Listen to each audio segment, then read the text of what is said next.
01 Business Forum, l'hebdo, le magazine de la transformation numérique. Frédéric Simotel sur BFM Business.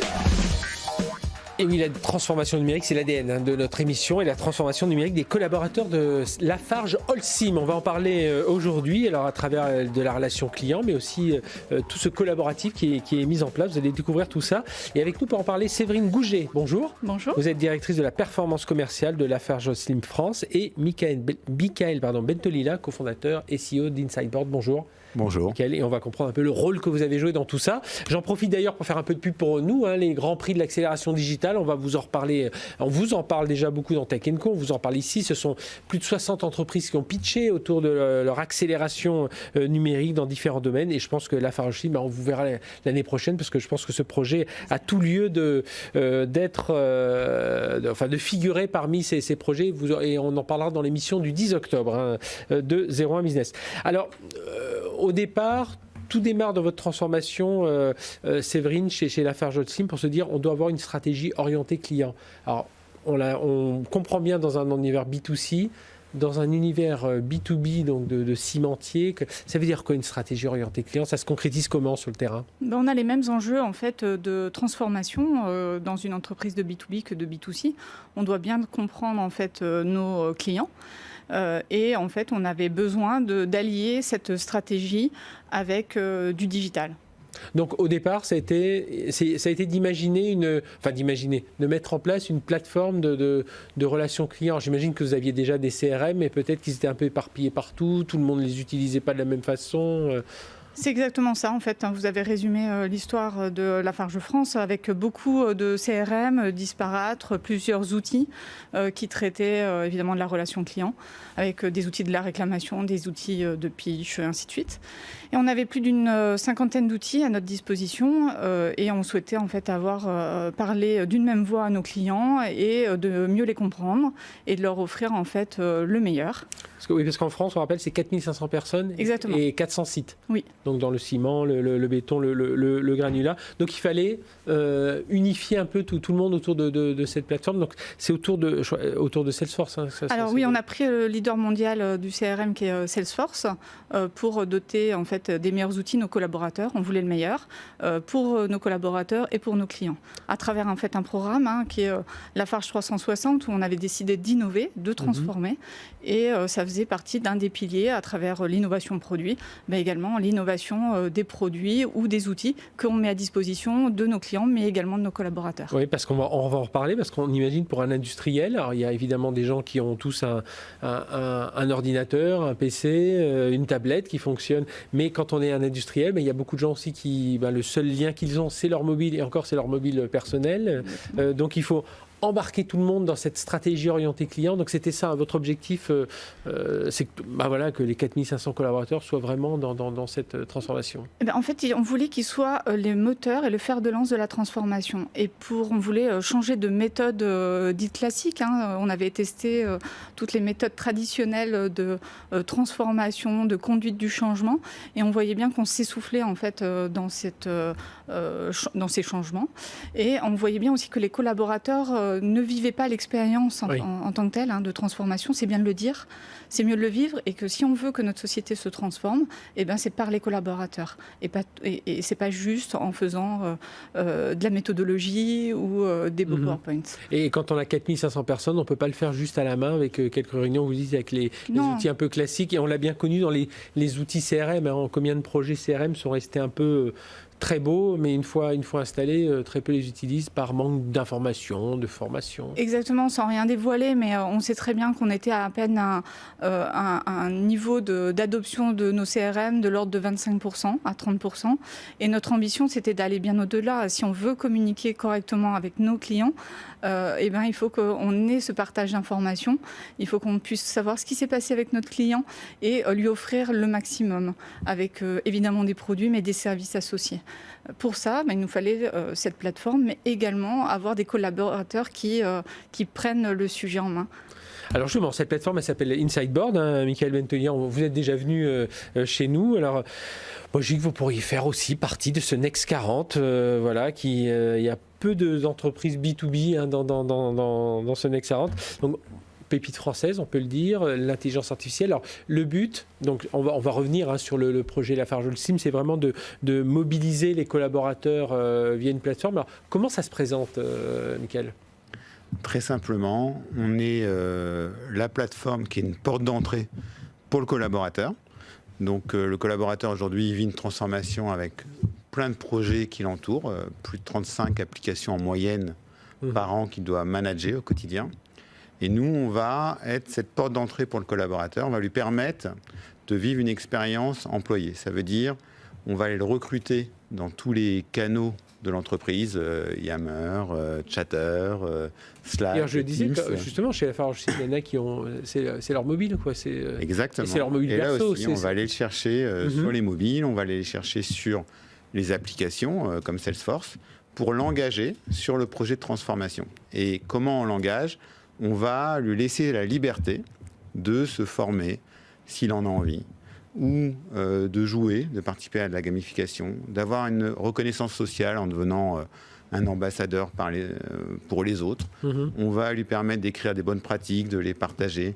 Et tout ça soutenu par un moteur de recommandation intelligent qui va analyser, parce que chaque individu, chaque collaborateur peut avoir différents axes d'engagement dans l'entreprise. Et nous, on va analyser par collaborateur l'axe qui fonctionne le mieux, parce qu'on a quelque chose d'assez disruptif chez Insightboard, c'est-à-dire qu'on a implémenté dans l'entreprise la mesure du succès. Vous allez descendre, avant d'installer les plateformes, vous allez descendre dans les coulisses, dans les entrailles de l'entreprise, aller interroger les différents métiers qui vont vous dire, voilà, nous, nos besoins, voilà comment on communique avec les autres. Et vous, ensuite, à partir de là, vous allez monter un process. Comment ça se présente concrètement ? Alors, on prend l'exemple Lafarge. Séverine en parlera très bien. C'est au contraire tout automatisé. Donc, on va être comme un framework du change management. On va définir avec le client en premier lieu quels sont ses indicateurs de succès. Donc, il a créé un projet, il attend plus de performance, plus de qualité de données, plus de collaboration, plus de training. On va ensuite lui mettre à disposition la plateforme avec des stratégies d'animation différentes, personnalisées. D'accord. Donc la plateforme en un endroit, dans un seul endroit, on va avoir ce rôle de One Platform dans lequel le collaborateur pourra choisir s'il préfère lire des posts, lire des best practices, ou se former, ou jouer. Alors, Séverine Gouget, de la directrice de la performance commerciale, donc rappelle chez Lafarge Holcim France, quelques exemples concrets de l'utilisation de cette plateforme Insightboard. Là, nous, on s'adressait plus particulièrement à nos commerciaux et on voulait leur mettre à disposition des modules de formation. C'était un des axes qu'on avait travaillé avec Insightboard. Et on savait on a dispensé plus de 100 modules de formation en à peine une année. Et 100 modules, il nous aurait fallu plusieurs formateurs avec un nombre de sessions très importantes.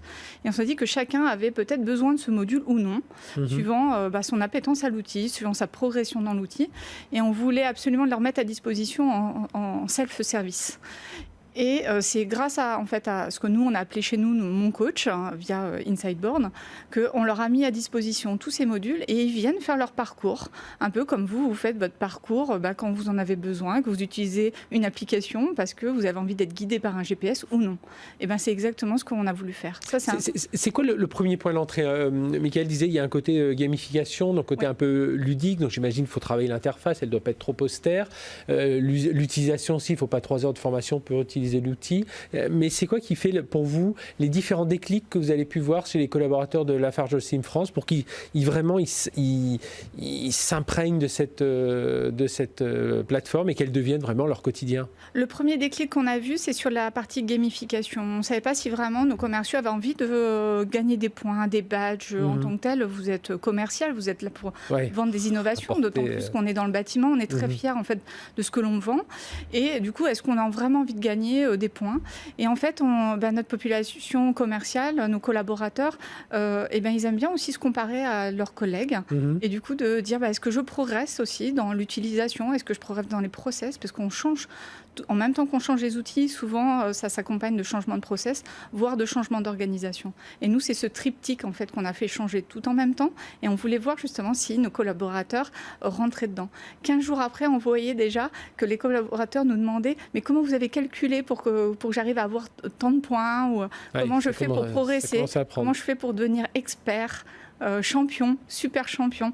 Et c'est là où on a vu que ça commençait à prendre. Et aujourd'hui, en termes de chiffres, on parlait de 4500 collaborateurs. Alors, ils ne sont pas tous des commerciaux, vous l'avez dit. Non. Mais aujourd'hui, voilà, si vous pouvez nous donner quelques indicateurs chiffrés de l'adoption. Parce que le but derrière, c'était de faire adopter évidemment la plateforme Salesforce, entre autres. Alors, nous, on est en plein déploiement de Salesforce, qui est un de nos outils qu'on est en train de déployer en termes de digitalisation, parmi tant d'autres. Et déjà, sur cette plateforme Salesforce, sur la première population commerciale qu'on a mis en ligne, on est déjà à plus de 85% de taux d'adoption et qui ne redescend pas. En combien de temps à peu près? Alors en fait, on est arrivé à ce taux-là dès les 3 premiers mois. Ouais. Ce qui a été pour nous une très bonne surprise. On ne s'attendait même pas à ce retour-là de collaboration de nos commerciaux. Ouais, j'allais vous poser la question, les principales difficultés, c'est quoi? Il n'y a pas eu tant que ça finalement, c'est en 3 mois les gens... c'est faire connaître quoi, c'est faire connaître la plateforme, c'est peut-être ça. Oui, et puis continuer à l'alimenter, c'est-à-dire qu'on a ouvert ces premières briques de modules de formation, de gamification. On savait qu'on devait ouvrir les briques d'aller ouvrir une communauté d'ambassadeurs, donc là aussi, qui puissent se parler entre eux, pour qu'il y ait un chatter, au lieu que ce soit nous qui faisions les messages. C'est pas à nous de faire la diffusion ou la communication, autant que ce soit les employés qui s'entraînent entre eux. Je pense que c'est ça qui fait sans doute la force, je ne vais pas me transformer en commercial d'Insideboard, mais enfin pour regarder un peu tout ça, c'est qu'il faut faire vivre ces outils. On les voit, alors que ce soit un outil de CRM ou là, cet outil pour mobiliser les collaborateurs autour de ça, oui, il faut emmener régulièrement, enfin ce que l'on sait, il faut toujours amener de l'oxygène pour que la machine vive. Quoi. Alors c'est ça qui fait sans doute la force, non, c'était le prisme de départ. Au départ, c'est impulsé par les équipes programmes, les directions métiers. Et ensuite, c'est pris en main par les collaborateurs eux-mêmes qui deviennent également des ambassadeurs. Ils peuvent contribuer à partager les best practices. Et nous, notre prix, c'est le seul moyen pour que ça marche, cette transformation, c'est que les collaborateurs s'en emparent. Donc, pour qu'ils s'en emparent, il faut pas uniquement leur laisser, leur dire voilà, on va vous donner un mode d'emploi du nouveau CRM, parce que les nouveaux CRM n'ont pas besoin de mode d'emploi. Salesforce, c'est le but. Maintenant, on est tous capables de créer un contact. Apple a donné le ton. Maintenant, voilà, on a un appareil, il n'y a plus de mode d'emploi. Donc le sujet, c'est pas le mode d'emploi ou la formation. Seuls 20-25% des gens les suivent. En réalité, le sujet, c'est trouver différents leviers qui plaisent aux employés et du coup en faire des employés consommateurs de ces leviers. Donc il y en a un qui va préférer être ambassadeur et créer des best practices parce qu'il joue un rôle social. D'autres, comme moi par exemple, qui est très joueur, qui va aimer la gamification. Des personnes plus studieuses qui vont faire de la formation. Chacun trouve son rôle. Et ça dans une seule plateforme. Et c'est porté par l'intelligence artificielle pour avoir ensuite l'analyse de ce qu'on aime le plus et donc la meilleure recommandation d'action. Et ça, c'est un impact direct. Oui, nous n'oublions pas cette couche d'intelligence artificielle qui, justement, fait vivre aussi... qui fait vivre de manière automatique et qui fait gagner beaucoup de temps Séverine et ses équipes. Alors, Séverine Gouget de la Farjol Sim France, est-ce que du coup, vous avez l'impression que ce type d'outil, ça permet aussi de casser des silos, d'avoir une information transversale, qui circule mieux qu'avoir... Alors, il y a toujours ce collaboratif, les plateformes collaboratives, tout le monde en rêve, on en parle depuis 20 ans, puis on a vraiment du mal, quoique ça commence à décoller, mais voilà, tout ça, ça a permis ça, j'imagine. Oui, ça a permis ça, ça a permis aussi d'avoir des employés qui s'expriment. Typiquement, on pouvait, nous, penser à des applicatifs ou des apps qu'on est en train de développer. Maintenant, nos ambassadeurs, en fait, contribuent par leurs paroles. Moi, j'ai 2 exemples en tête qu'on ne pourra pas donner ici, mais où on sait qu'on a 2 applications qu'on va sortir grâce à leurs idées. Et c'est par leurs idées en fait qu'on se nourrit et qu'on pourra faire grandir notre société. Donc oui, le collaboratif, comment il se traduit, c'est par les échanges informels, par chatter, où vous êtes sûr que vous censurez pas la parole, mais également en leur donnant la possibilité de contribuer au développement technologique ou d'innovation. Oui, finalement, ça se fait. Le collaboratif, on a cherché longtemps à l'imposer. Il faut le laisser un peu se dérouler tout seul et avec ce type de plateforme. Et justement, les prochaines étapes, c'est ça, c'est avoir de nouvelles idées pour accompagner. Ça, c'est les nouvelles idées, mais également l'intelligence artificielle. On est en train de travailler sur tout ce qui est modélisation, projection, et également détecter et aider en fait nos collaborateurs. Le but, en fait, c'est pas qu'ils soient ultra performants ou que, au contraire, Il faut pas oublier qu'à côté, ils ont enfin, j'allais dire à côté, ils ont leur métier. Non, ça fait partie de leur métier. Mais voilà, ils ont aussi leur fonction. Mais c'est là pour les aider, en fait. Dire, si tu as besoin d'aide, tiens, il y a quelqu'un dans ton organisation qui a résolu ce problème-là. Et donc, on te met directement en relation sans que nous, on intervienne dans cette relation. Eh bien, merci d'être venu nous parler de tout ça. Et vraiment, ce côté important, je ne l'avais pas dit au début, mais c'est vrai que cette intelligence artificielle qui permet de créer cette automatisation qui apporte l'industrialisation de ce carburant. Merci à tous les deux. Séverine Gouget, donc directrice de la performance commerciale de Lafarge Holcim France. Et on espère vous voir au Grand Prix de l'accélération numérique l'année prochaine pour venir concourir. Il y a des beaux dossiers. Je pense que dans la partie transformation des organisations, capital humain, ça peut être un bon candidat. Et puis, Michael Bentolila, cofondateur CEO d'Insideboard. Merci d'avoir été avec nous.